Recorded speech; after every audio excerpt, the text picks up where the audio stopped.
Hi guys, this is Raghu and welcome back to my channel. Telugu cinema industry నుంచి ఒకవైపు భారీ block buster సినిమాలు వస్తూ ఉండగా మరోవైపు స్టార్ హీరోల సూపర్ హిట్ సినిమాలు రిలీజ్ అయి బాక్స్ ఆఫీస్ వద్ద మరోసారి సందడి చేస్తున్నాయి. అటు బాలీవుడ్లో కానీ ఇటు శాండిల్వుడ్లో కానీ కోలీవుడ్లో కానీ మాలీవుడ్లో కానీ అప్పుడప్పుడు ఈ తరహా రిలీజ్లు చూస్తూనే ఉన్నాం. కానీ అక్కడికంటే తెలుగు రాష్ట్రాల్లోనే బాక్స్ ఆఫీస్ వద్ద రిలీజ్ సినిమాలు రికార్డ్ స్థాయి వసూలు నమోదు చేస్తుండడం గమనార్హం. రిలీజ్ల ట్రెండ్ మొదలైన దగ్గర నుంచి స్టార్ హీరోల బ్లాక్ బస్టర్స్ అన్ని వరుసగా వస్తున్నాయి. ఈ రిలీజ్లు రికార్డు క్రియేట్ చేయడం, ఫస్ట్ డే కలెక్షన్స్ తో టాప్ ప్లేస్ లో ఉంచడం వంటివన్నీ ఫ్యాన్స్ తమ బాధ్యతగా తీసుకొని మరీ చేస్తున్నారు. మామూలుగా అయితే ఓల్డ్ మూవీస్ రిలీజ్ అయితే చూడడానికి అందరికీ నచ్చుతుంది. ఎప్పుడైతే ఫ్యానిజం ఎంటర్ అయిందో అప్పటి నుంచే మరో హీరో మంచి సినిమాలు కూడా ఇతర హీరోల అభిమానులు పెద్దగా పట్టించుకోవడం లేదు అనేది వాస్తవం. సరే, ఫ్యాన్స్ మధ్య ఈ వార్స్ ఎప్పటి నుంచో ఉన్నవే. ఇక ఇప్పుడు తెలుగులో రిలీజ్లతో రికార్డులు నెలకొల్పిన హీరోలు ఎవరు, ఏ సినిమా ఎంతవరకు కలెక్ట్ చేసింది అనేది క్లియర్గా తెలుసుకునే ప్రయత్నం చేద్దాం. అంతకన్నా ముందు నా ఛానల్ని ఇంకా ఎవరైనా సబ్స్క్రైబ్ చేసుకోకపోతే వెంటనే నా ఛానల్ని సబ్స్క్రైబ్ చేసుకొని నేను పెట్టే ఇలాంటి మంచి మంచి కంటెంట్ వీడియోస్ మీ దాకా చేరాలంటే పక్కనే ఉన్న బెల్ ఐకాన్ని కూడా యాక్టివేట్ చేసుకోండి. సో ఇక లేట్ చేయకుండా మ్యాటర్లోకి వెళ్ళిపోదాం. గబ్బర్ సింగ్ వర్సెస్ కలేజా. అటు పవర్ స్టార్ పవన్ కళ్యాణ్, ఇటు సూపర్ స్టార్ మహేష్ బాబు కెరీర్స్లో చాలా అంటే చాలా స్పెషల్ ఫిలిమ్స్. మహేష్ బాబులో కామెడీ టైమింగ్ను కలేజా మూవీ ద్వారా మాటల మాంత్రికుడు డైరెక్టర్ త్రివిక్రమ్ శ్రీనివాస్ బయటకు తీస్తే బాక్స్ ఆఫీస్ వద్ద వరుస ఫ్లాప్స్తో సతమతమవుతున్న టైంలో స్క్రీన్ మీద తన అభిమానులు కోరుకునే విధంగా పవన్ కళ్యాణ్ను చూపించి అభిమానులకు మాస్ ఫీస్ట్ అందించి వాళ్ళ ఆకలి తీర్చాడు పవర్ స్టార్ వీరాభిమాని డైరెక్టర్ హరీష్ శంకర్. అప్పట్లో ఈ సినిమా సృష్టించిన సెన్సేషన్ అంతా ఇంత కాదు. దీంతో పవర్ స్టార్ ఒక్కసారిగా బౌన్స్ బ్యాక్ అయ్యాడని చెప్పాలి. అయితే ఇప్పుడు ఈ రెండు సినిమాలలో ఏది గొప్ప అనే డిస్కషన్ మొదలైంది. అయితే అది సినిమా కంటెంట్ పరంగా కాదు, రిలీజ్ కలెక్షన్ల విషయంలో. అవును, రీసెంట్గా టాలీవుడ్ బాక్స్ ఆఫీస్ వద్ద సూపర్ స్టార్ మహేష్ బాబు తండ్రి స్వర్గీయ సూపర్ స్టార్ కృష్ణ గారి జయంతి సందర్భంగా మే 30న కలేజా సినిమాను 4Kలో రిలీజ్ చేయగా మహేష్ బాబు అభిమానుల నుండి ఏ రేంజ్ రెస్పాన్స్ అందుకుందో ప్రస్తుతం మనందరం చూస్తున్నాం. థియేటర్స్లో అభిమానుల కోలాహలం మామూలుగా లేదు. ఇందులో మహేష్ బాబు కామెడీ టైమింగ్ను అభిమానులతో సహా జనరల్ ఆడియన్స్ కూడా ఫుల్గా ఎంజాయ్ చేస్తున్నారు. ఇలా ప్రస్తుతం బాక్స్ ఆఫీస్ వద్ద పాజిటివ్ టాక్తో దూసుకుపోతుంది. ఇలా ఎన్నో అంచనాల మధ్య విడుదలైన ఈ చిత్రం మొదటి రోజున ఎక్సలెంట్ కలెక్షన్లతో మాస్ ఊచకోత కోసింది.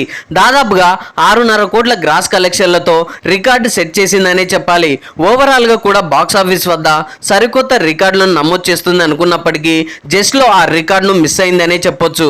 ఇక మరోవైపు last year power star Pawan Kalyan birthday సందర్భంగా సెప్టెంబర్ 2న గబ్బర్ సింగ్ సినిమాను 4K క్వాలిటీతో ప్రపంచవ్యాప్తంగా చాలా గ్రాండ్గా రిలీజ్ చేశారు మూవీ మేకర్స్. అయితే ఈ సినిమా రిలీజ్ చేసే సమయానికి రెండు తెలుగు రాష్ట్రాల్లో ఎడతెరిపి లేకుండా కుండపోత వర్షాల కారణంగా విజయవాడతో పాటు ముఖ్య పట్టణాలు, నగరాలు జలమయమయ్యాయి. అలాంటి జడివానలో రిలీజ్ అయిన గబ్బర్ సింగ్ సినిమాకు మినిమం వసూలైనా దక్కేనా అనుకున్నారు. కానీ పవర్ స్టార్ ఫ్యాన్ ఫాలోయింగ్కి గబ్బర్ సింగ్ మూవీకి ఉన్న క్రేజ్ నేపథ్యంలో రికార్డ్ స్థాయిలో వసూలు నమోదయ్యాయి. ఆ టైంలో ట్రేడ్ పండితులు కూడా విస్తుపోయేలా బాక్సాఫీస్ వద్ద మొదటి రోజు 8 కోట్ల రేంజ్లో కలెక్షన్ల సునామీ సృష్టించింది. ఇది రిలీజ్ సినిమాల్లో ఇప్పటికీ ఆల్ టైమ్ రికార్డ్ అనే చెప్పాలి. అయితే గబ్బర్ సింగ్ మూవీ రికార్డులను నార్మల్ టైంలో రిలీజ్ అయిన కలేజా మూవీ ఆల్మోస్ట్ బ్రేక్ చేస్తుంది అనుకున్నా కూడా కుదరలేదు. దాదాపుగా 1,50,00,000 తేడాతో మిస్ అయింది.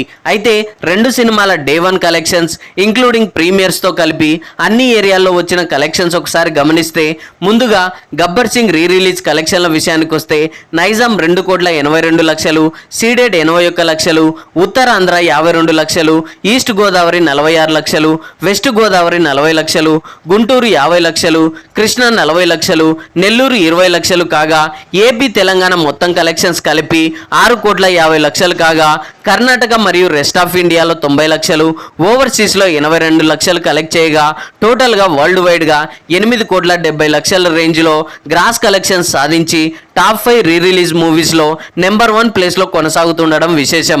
ఇక నెక్స్ట్ మహేష్ బాబు నటించిన కలేజా మూవీ రిలీజ్ కలెక్షన్ల విషయానికి వస్తే నైజాం 3,32,00,000, సీడెడ్ 37 లక్షలు, ఉత్తరాంధ్ర 40 లక్షలు, ఈస్ట్ గోదావరి 20 లక్షలు, వెస్ట్ గోదావరి 30 లక్షలు, గుంటూరు 32 22 లక్షలు, కృష్ణ 29 లక్షలు, నెల్లూరులో 12 లక్షల వసూళ్లు సాధించగా ఏపీ అండ్ తెలంగాణ మొత్తం కలెక్షన్స్ కలిపి 5,32 లక్షల గ్రాస్ వసూళ్లు సాధించగా కర్ణాటక మరియు రెస్ట్ ఆఫ్ ఇండియాలో 48 లక్షలు, ఓవర్సీస్లో అప్రాక్సిమేట్లీ 1,05,00,000 వసూళ్లు సాధించింది. ఇలా వరల్డ్ వైడ్ బాక్స్ ఆఫీస్ వద్ద మొత్తంగా 6,50,00,000 గ్రాస్ వసూళ్లను సొంతం చేసుకొని దుమ్ము లేపేసిందనే చెప్పాలి. ఇలా నైజాం అండ్ ఓవర్సీస్ లో కలేజా క్లియర్ డామినేషన్ ని చూపించిన సీడెడ్ కోస్టల్ ఆంధ్ర మరియు రెస్ట్ ఆఫ్ ఇండియాలో మొదటి రోజు గబ్బర్ సింగ్ మంచి జోరును చూపించడంతో టాప్ లీడ్ ను దక్కించుకుంది. అయితే కలేజా సినిమా ఈ ఏరియాలో బెటర్ గా పర్ఫామ్ చేస్తుంటే ఖచ్చితంగా కొత్త రికార్డులను నమోదు చేసి ఉండేదని ట్రేడ్ పండితుల అభిప్రాయం. ఏది ఏమైనప్పటికీ లాంగ్ రన్ లో మాత్రం కలేజా మూవీ బాక్స్ ఆఫీస్ వద్ద సాలిడ్ రికార్డులను నమోదు చేయడం ఖాయంగా కనిపిస్తోంది. సో ఫైనల్ గా మాత్రం కలేజా మూవీతో మహేష్ బాబు గబ్బర్ సింగ్ రికార్డులను బీట్ చేయలేకపోయాడనే చెప్పాలి. సో ఇలా రీ రిలీజ్ కలెక్షన్ల విషయంలో మహేష్ బాబుపై పవర్ స్టార్ పవన్ కళ్యాణ్ వరుసగా పైచేయి సాధిస్తున్నాడనే చెప్పాలి. So that's all guys, Khaleja versus Gabbar Singh re release మూవీస్లో ఏ సినిమా పైచేయి సాధించింది అనే దానిపై మీరేమనుకుంటున్నారో కింద కామెంట్స్లో తెలియజేయండి. ఐ హోప్ ఈ రివ్యూ మీకు నచ్చింది అనుకుంటున్నాను. ఈ రివ్యూ మీకు నచ్చినట్లయితే వీడియోని లైక్, కామెంట్, షేర్ చేసి నా ఛానల్ని సబ్స్క్రైబ్ చేసుకోవడం మర్చిపోకండి. Thanks for watching.